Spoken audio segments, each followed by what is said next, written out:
시원한 바람 부는 창가에 앉아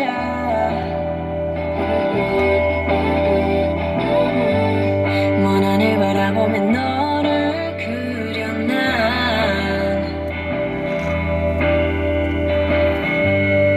어쩔 수 없는 난 바보인가 봐.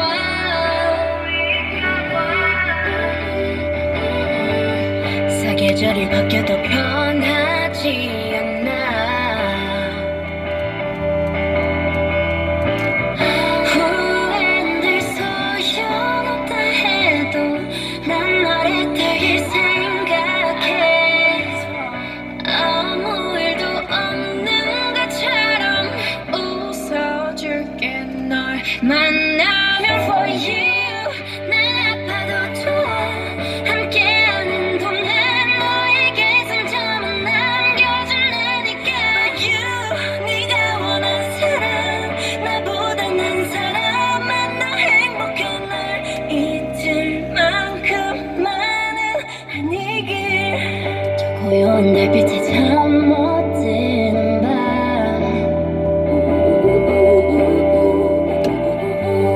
아무리 기다려도 넌 오질 않아.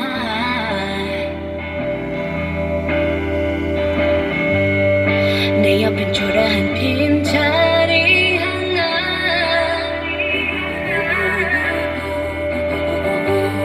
난 더 이상 혼자가 낯설지 않아.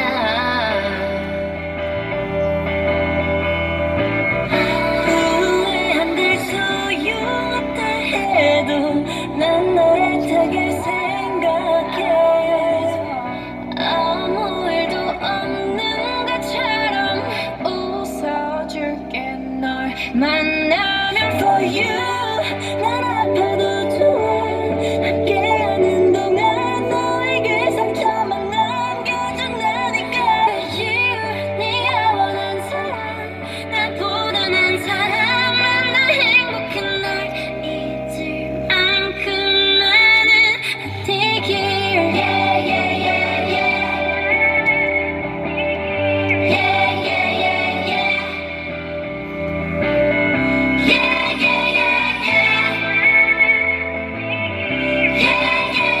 yeah 여전히 이곳에서 날 잊지 못해. 난 아파도 좋아.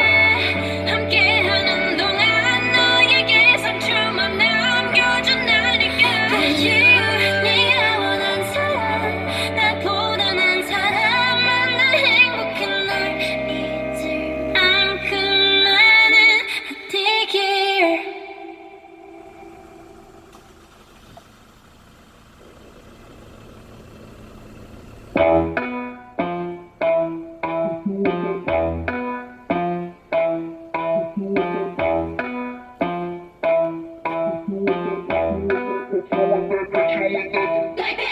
착한 얼굴에 그려지 못한 태도 간녀린 맘에 속 가려진 볼륨은 더 배로 거침없이 찍힌 굳이 보진 않진 않지. 블랙하면 핑크 우린 예쁘지 않은 셀레지. 원하던 대놓고 뺐지 눈물에도 칼로 무배기 두 손엔 가득한 배치 궁금하면 never fact check. 눈 높이 꼭대기 물 만난 물고기 좀 촉해 난 toxic 유혹해 I'm toxic. 두 번 생각해 흔한 남들처럼 착한 척이 못하니까 착각하지 마. 쉽게 웃어주는 날 위한 거야. 아직은 잘 모르겠지. 그저 원하면 test me. 넌 불보듯이 뻔해. 만나면 누워있다면 always do. Hit you with that 뚜루뚜루뚜.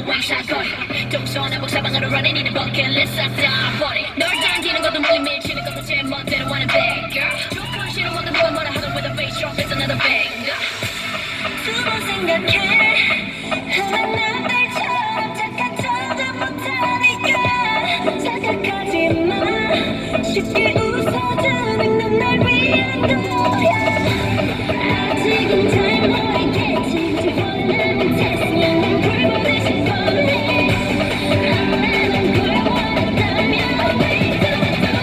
Hit you with that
김영철의 파워 FM.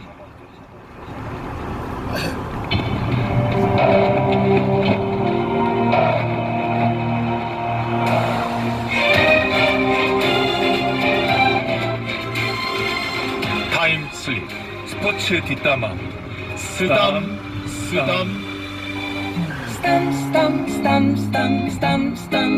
따담 해볼까요? 3892번님이 이성모 기자님 혹시 다룰 줄 아는 악기 있으세요? 그냥 목소리만 듣기로는 아쟁을 잘 켜실 것 같은 느낌? 크크크. 배성령 계실 때마다 아쟁 소리가 나요. 아쟁 소리가 났다고요? 우리의 연기력이 마치 아쟁 같은 남자이 될 이성모 기자님 어서 오세요. 안녕하세요. 이게 사람마다 참 다르게 또 들리나 봐요. 아쟁 소리 네, 그렇게 들리는 줄 몰랐는데 어떻게 를 약간 들리기도 하네요. 근데 진짜 다룰 수 있는 악기 있어요? 전혀 없습니다. 기타. 네. 좀 배워보고 싶었는데 사실 어렸을 때 가장 좀 후회되는 부분, 그러니까 시간을 좀 돌려서 어렸을 때 돌아가면은 또 기타나 그런 그치. 피아노나 이런 악기 같은 걸 하나 배우면은 인생에 사는데 조금 더 여유가 생기고 도움이 되지 않을까 싶은데 그걸 못 하다 보니까 좀 아쉬움이 있어요. 그쵸. 그래도 뭐 캐스트네츠하고 트라이앵글, 탬버린을 울라 할 수 있죠? 네, 뭐 노래방 가셨는데 열심히 탬버린 흔들고 있습니다. 좋습니다. 자, 오늘도 노래방 가는 기분으로 이성우 기자님과 스포츠 얘기를 나눠볼까요? 오늘 추가 안내자는 송은영 씨인데요. 사연 만나볼까요?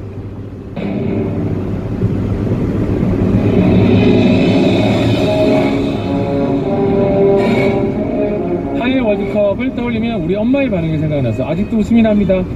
폴란드 대 한국의 첫 경기였는데 황선홍 선수가 골인을 시키고 박항서 코치에게로 달려갔잖아요. 그걸 TV에서 캐스터와 해설가가 중계하는데 옆에서 설거지하던 엄마가 그러시는 거예요. 에? 무슨 사람이니 박항스야. 우리나라 코치 이름이 박항스가 맞나? 외국인이가?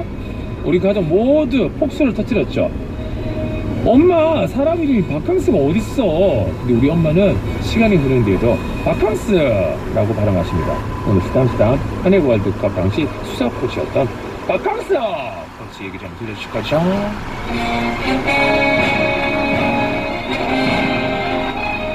오늘의 쓰담쓰담 주제, 지난주에 이어서 이 주제를 함께합니다. 2002 한일 월드컵 20주년 특집. 오늘은 2편으로 국가대표 수석 코치 박항서 코치. 자, 지금은 베트남의 국민 영웅이라고도 불리는 박항서 감독 얘기를 나눠볼까 하는데요. 네, 이제 2002년 한일 월드컵 당시 박항서 코치에 대해서 얘기를 하는 거니까 지금 박항서 코치라고 또 호칭은 통일을 하겠습니다. 네네. 이 박항서 코치는 선수 시절 스타 플레이어는 아니었어요. 그러니까 중고등학교 때도 주전보다 후보로 뛰던 시간이 더 많았고요. 이후에 뭐 한양대 제1은행을 거쳐서 1984년 프로축구 럭키금성에 입단하는데 프로에서 겨우 4년만 뛰고 1988년 은퇴를 선언합니다. 그때 나이가 만 31살밖에 안 됐는데 선수로서 꽃을 제대로 피워보지 못했고요. 스피드는 좋고 체력도 좋은데 키가 166cm밖에 안 됐어요. 오. 그렇다 보니까 너무 좀 체격이 작다 보니까 선수로서 뛰는데 많이 어려움이 있었던 거죠. 그쵸. 하지만 워낙 또 인성이 좋고 사람이 좋다 보니까 선수 인생과는 달리 지도자로서는 꽃을 피우게 됩니다. 그러면 본격적으로 얘기를 나눌 텐데 그 전에 컷 먼저 듣고 오죠. 사실 지금은 베트남 영웅으로 1인자가 됐지만 항상 2인자로 아쉬움이 컸던 사람이 박항서 코치일 겁니다. 2003년 당시 1인자가 되겠다는 포부를 밝히던 인터뷰와 이제는 당당하게 지도자로서 1인자가 된 뉴스컷까지 이어봤습니다. 같이 한번 들어볼까요?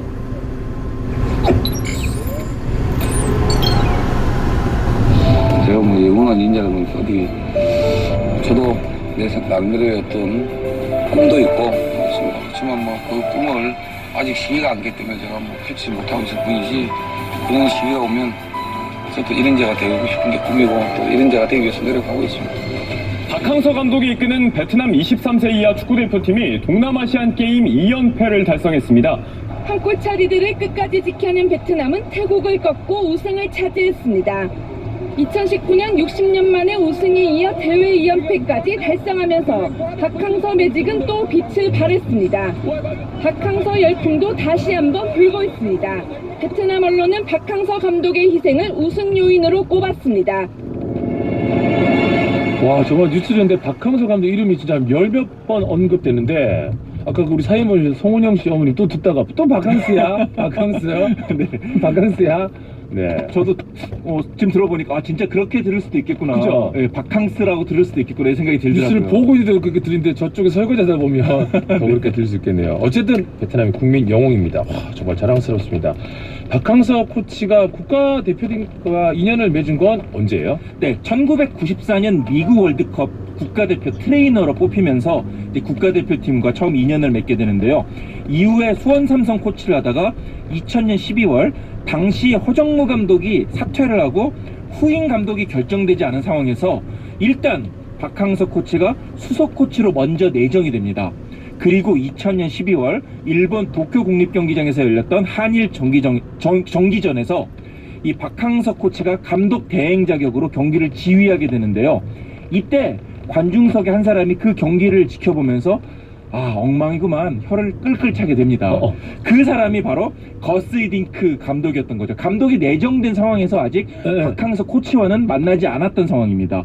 그것이 이제 히딩크 감독과 박항서 코치의 첫 만남이었던 거죠. 그 히딩크 감독 자서전에 박항서 코치에 대한 첫인상이 적혀 있다고 하더라고요. 뭐라고 적혀 있어요? 네, 히딩크 감독이 박항서 코치를 처음 보고 나서 이렇게 생각을 합니다. 대머리인 박항서 코치는 키가 작지만 야무져 보였다. 이렇게 적었는데요. 이건 이제 자서전 그대로 표현을 한 겁니다. 이후에도 이 히딩크 감독은 박항서 코치에 대해서는 정말 전폭적인 신뢰를 아끼지 않게 됩니다. 그러니까 박항서 코치도 자신이 나중에 감독으로서 자리 잡는 데 있어서 히딩크 감독의 영향을 가장 많이 받았다 이렇게 털어놓게 되는데요. 많은 분들이 아시기에 히딩크 감독 시절에 수석 코치가 지금은 세상을 떠난 핀 베어백 코치가 아니냐 이렇게 생각하실지 모르겠습니다만은 베어백 코치는 물론 히딩크 감독에게 큰 도움을 줬고 특히 전술적인 부분에서 영향을 준 것은 틀림이 없어요. 하지만 정식 수석 코치는 박항서 코치였고요. 실제로 히딩크 감독이 뭐 휴가나 다른 이유로 자리를 비웠을 때 감독 대행으로서 선수들을 지도하고 이 훈련을 이끌었던 주인공도 역시 박항서 코치였습니다. 역시 박항서 코치였군요. 심지어 영원한 캡틴인 홍명보 선수를 2002년 한일 월드컵 대표팀에 다시 부른 주인공도 박항서 코치였다고요? 뭐 사실 2002년 한일 월드컵 대표팀 하면 홍명보 선수를 뗄래야 뗄 수가 없잖아요. 그 당시에도 홍명보 선수는 당연히 한국 축구를 대표하는 기둥이었고요. 그런데 히딩크 감독하고 홍명보 선수하고 그 시절에 월드컵을 앞두고 좀 관계가 썩 좋지를 못했어요. 그러니까 관계가 뭐 이렇게 서로 사이가 감정적으로 안 좋다 이거라기보다는 홍명보 선수는 나는 대표팀에 없어서는 안 될 선수다 이렇게 자존심이 굉장히 강했는데 히딩크 감독이 보기에는 홍명보 선수가 100% 컨디션이 아니었던 겁니다. 그렇다 보니까 홍명보도 주전 경쟁을 해야 된다. 그런데 홍명보 선수는 아니 나를 빼고 어떻게 대표팀에 얘기할 수 있어 이렇게 조금 어떻게 보면 자존심 대결을 했던 거죠. 그래서 2002년 1월까지는 우리 축구대표팀 주장이 홍명보 선수가 아니라 김태형 선수였어요. 홍명보 선수는 대표팀에 있지만은 확실히 믿음을 받지 못하는 상황이었고요. 심지어 대표팀을 떠나 있었던 시간도 굉장히 길었습니다. 그러니까 자존심이 굉장히 상한 상태에서 대표팀 은퇴를 선언할 수도 있겠다 이렇게 지금 생각을 하고 있었던 거죠. 그러면 그때 이제 나선 사람이 박항서 코치였나요? 네, 그렇습니다. 그러니까 2002년 2월 어느 날 박항서 코치가 대표팀을 떠나 있던 홍명보 선수를 부릅니다. 그리고 이렇게 얘기합니다. 어린 선수들을 이끌어줄 구심점이 필요한데 우리 대표팀에 합류할 수 있겠냐 이렇게 얘기를 하는 겁니다. 그리고 조건이 붙어요. 솔직하게 얘기합니다. 경기에 못 나갈 수도 있다. 벤치를 지킬 수도 있다 이거죠. 홍명보 선수가 벤치를 지킨다? 정말 상상도 못할 일인데 홍명보 선수 본인도 마찬가지였어요. 그래서 당혹감을 감추지 못합니다. 지금 대표팀 이 베스트 멤버가 정해져 있고 저를 그냥 분위기 메이커로 부를 거면은 저 대표팀 안 가겠습니다. 이렇게 단호하게 말합니다. 하지만은 박항서 코치가 또 설득을 합니다. 그래도 네가 필요하다. 우리가 중요한 경기를 앞두고 있다. 너의 존재감, 네가 후배를 이끌어줘야 된다. 이렇게 얘기를 하게 되고요. 결국 홍명보 선수가 이 박항서 코치와의 대화를 통해서 마음을 바꾸게 됩니다. 그리고는 히딩크 감독에게 찾아가죠. 제대로 주전 경쟁을 펼쳐서 베스트 자리를 차지할 기회를 만들겠습니다. 이렇게 감독에게 선언을 하고요. 네. 그 대화를 통해서 히딩크 감독이 엄지척 하게 되죠. 그래, 홍명보 자세가 됐어. 그리고는 그때부터 대표팀에 다시 부르게 되고 2002년 3월 초 월드컵을 석 달 앞두고 홍명보 선수가 대표팀 유럽 전지훈련에 다시 합류하게 됩니다. 그때 이제 대표팀에 9개월 만에 복귀를 한 거였어요. 그 9개월 동안은 홍명보가 없었던 거죠. 그리고는 유럽 전지훈련을 통해서 히딩크 감독의 믿음을 되찾게 되고 결국 홍명보 선수가 2002년 한일 월드컵 영웅이 되는 겁니다. 그 중간에 이 박항서 코치의 연결고리 역할이 아니었다면은 아마도 역사가 많이 바뀌었겠죠. 네. 이 얘기는 좀 많이 몰랐던 부분이었죠. 뭐 사실은 이제 아는 분들은 많이 아시기는 한데 네. 그렇다 하더라도 박항서 코치가 또 나중에 이 사실을 또 밝히면서 홍명보 선수가 또 직접 나중에 인터뷰에서 이 얘기를 공개하게 됐습니다. 고봐요. 우리 윤두진 핀도 처음 알았다고 하잖아요. 네. 아니, 저도 사실 이 얘기를 몰라가지고 이런 또 뜻깊은 얘기가 있었군요. 자, 그럼 노래 한 곡 듣고 와서 2002 월드컵 20주년 특집 2편 국가대표 수석코치 박항서에 대해서 우리가 더 여러분 몰랐던 얘기들 준비해놨습니다. 노래를 한 곡도 듣고 오도록 하겠습니다. 자, 이번에 노래를 뭘 들어볼까요? 자, 윤도현 밴드 노래 들어볼까요? 오 필승 코리아.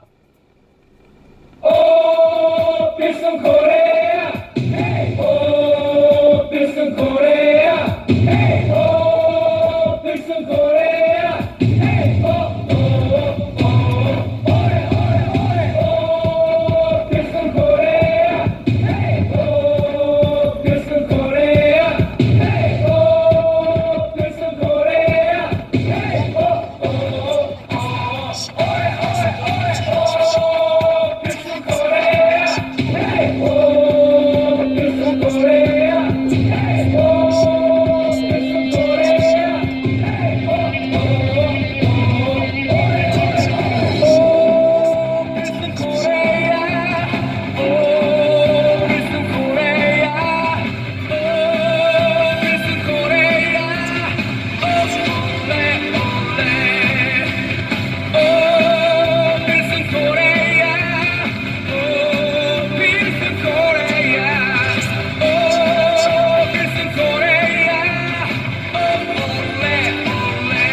윤도밴드 오필슨 코리아 듣고 왔고요. 자, 2022년 월드컵 20주년 특집 2편 국가대표 수석 코치 박항서 감독에 대해서 얘기 나눠보고 있습니다. 자, 이성우 기자님과 함께하는 스포츠 뒷담화 스탐스 다음 이제 문자 또 하나 소개하죠. 네, 윤연우님께서 보내주셨는데요. 한일 월드컵 이후 박항서 코치님 사인볼 이벤트에 당첨이 되어 사인볼을 받게 되었죠. 그때의 기쁨이란 마치 꿈에서 현빈을 본 듯했죠. 근데요, 세상에 신랑이 그것도 모르고 축구공을 조기 축구 때 쓰려고 가져간 겁니다. 결국 눈썹이 휘날리며 축구장으로 달려갔죠. 화난 윤연우님 목소리입니다. 우리 집 가보를 발로 차겠다는 거야? 미쳤어? 어? 남편 목소리입니다. 아니 새 걸로 사주면 되잖아. 얼른 줘 게임하게. 제가 얼마나 화난지 모르더라고요. 다시 화난 윤연우님입니다. 내가 선언할게. 한 번만 이 사인볼 훔쳐가면 이혼이야 이혼. 알겠어? 으아! 근데 시간이 흘러 베트남 감독이 되고 인기가 많아지니까 신랑이 오히려 그 공을 케이스에 넣고 애지중지합니다. 그러면서 하는 말 남편입니다. 다음에 베트남 여행 가서 비싸게 팔아오자. 우씨. 호시탐탐 그 공을 노리는 남편 때문에 밤낮으로 지켜야 할 것 같아요. 박항서 감독님 사랑합니다. 라고 보내주셨습니다. 아까 근데 네. 그 윤현우님하고 남편하고 차이가 나서 네. 아까 새 걸로 사주면 되잖아. 오른쪽 게임하게 할 때 되게 딱 그 남자 같은데 다시 다음에 베트남 여행 가서 비싸게 팔아오자. 다시 돌아오더라고요. 부부는 닮아가니까. 아, 되게 구별 지어서 잘했는데. 그러니까 그때는 이제 결혼 초기다 보니까 이제 남성성이 많아졌고 남성 호르몬이 많아졌던 남편분이 그랬고 그치. 이제 결혼 시간이 지나지 않았습니까? 그쵸. 20년이 지났으니까 이제는 닮아가는 거죠. 저는 이 시간이 더 재밌어요. 그 연기의 변. 어떤 이제 평가가 내려졌을 때 그 본인이 당황하지 않고 다시 설명하는 그 시간이 기다리시네요. 저는 뭔 말을 하는지 모르겠습니다. 다시 듣게 보세요. 처음 문자 소개된 윤연우 씨께 뭐 선물 챙겨드리고요. 근데 아까 잠깐 얘기했지만 한일 월드컵 첫 경기인 폴란드전에서 황선홍 선수가 골을 넣고 박항서 코치에게 막 달려가잖아요. 그러니까 박항서 코치가 선수들하고 친한 게 또 실없는 농담도 많이 하고 그래요. 그러니까 박항서 코치가 경기 전에 이 폴란드전을 앞두고 선수들에게 야, 골 넣으면 나한테 세레머니 해줘. 뭐 이렇게 이제 농담 삼아 얘기를 하는 거죠. 했대요. 예, 그리고 야, 골 넣으면 나한테 달려와. 뭐 그렇게 얘기하는데 이제 황선홍 선수는 그거를 이제 기억하고 있었던 거예요. 그래서 골을 딱 넣었죠. 폴란드전에 선제골을 넣고 나서 벤치로 막 달려가는데 마침 이 박항서 코치하고 눈이 마주친 겁니다. 그리고 그 기억이 떠올랐던 거예요. 그쵸, 그렇게 그쵸. 얘기했던 게. 그래서 이제 박항서 감독을 제치고 박항서 감독과 코치하고 딱 포옹을 나눴던 거죠. 그런데 이제 그리고는 황선홍 선수가 나중에 인터뷰에서 박항서 코치가 자기한테 오라 그래서 이 포옹을 했다 이렇게 얘기를 하게 돼요. 나중에 인터뷰에서. 그런데 박항서 코치는 손사래를 친 거죠. 마치 감독 제치고 나한테 와라 이렇게 얘기하니까 오해가 있을 것 같아서. 그래서 아니 도대체 누가 골 넣을 줄 알고 그런 얘기를 하냐. 그냥 농담이었는데 막상 정말로 나한테 안 좋으니까 감독님 보기가 좀 미안하고 애매했다 이렇게 나중에 변명을 하기도 했는데요. 그래도 박항서 코치가 경기 전에 뭔가 좀 촉이 있었던 모양이에요. 그러니까 황선홍 선수에게 이런 얘기를 했다고 합니다. 야, 지금 느낌이 좋아. 만약 진짜 골 넣으면은 벤치에 와서 세레머니를 해. 이렇게 정도는 얘기를 했다고 합니다. 그게 인정을 했는데 나중에 보니까 정말 나한테 올 줄은 몰랐다 이거였던 거죠. 박항서 코치는 그 이후에 이제 2002년 한일 월드컵 이후에 히딩크 감독을 떠나서 2002년 부산 아시안 게임 대표팀 감독을 맡게 되는데요. 하지만 대표팀 감독은 오래 못해요. 왜냐하면 부산 아시안 게임에서 우리가 동메달을 차지합니다. 금메달을 못 차지하고 네. 그리고는 대한축구협회가 곧바로 박항서 감독을 해임하게 되는데요. 사실 좀 2002년 한일 월드컵 영웅인데 좀 푸대접을 한 게 없지 않았거든요. 그 이후에 박항서 코치는 지도자로서 조금 어려움을 겪게 되고 심지어 뭐 실업팀 감독까지 내려가게 돼요. 그러면서 좀 힘든 시기를 겪게 되는데 하지만 우연하게 베트남에 진출하게 되고 베트남 감독을 맡으면서 이 성공 시대를 활짝 열게 되고요. 지금은 한국을 넘어 베트남, 더 나아가 아시아 축구를 대표하는 최고의 명장으로서 이름을 떨치고 있습니다. 그렇습니다. 오늘은 2002년 월드컵 20주년 특집 2편 국가대표 수석 코치 박항서 코치 얘기 나눠봤습니다. 자, 그럼 이제 가시기 전에 퀴즈 풀어볼까요? 네, 박항서 코치는 2002년 2월 대표팀을 떠나 있던 누군가를 대표팀으로 부르게 됩니다. 바로 영원한 캡틴 이 선수였는데요. 그 부름이 신의 한 수가 되어서 4강 신화를 만들어낸 거다. 이렇게 얘기할 수 있을 것 같습니다. 과연 이 선수는 누구였을까요? 1번 홍명보, 2번 여보.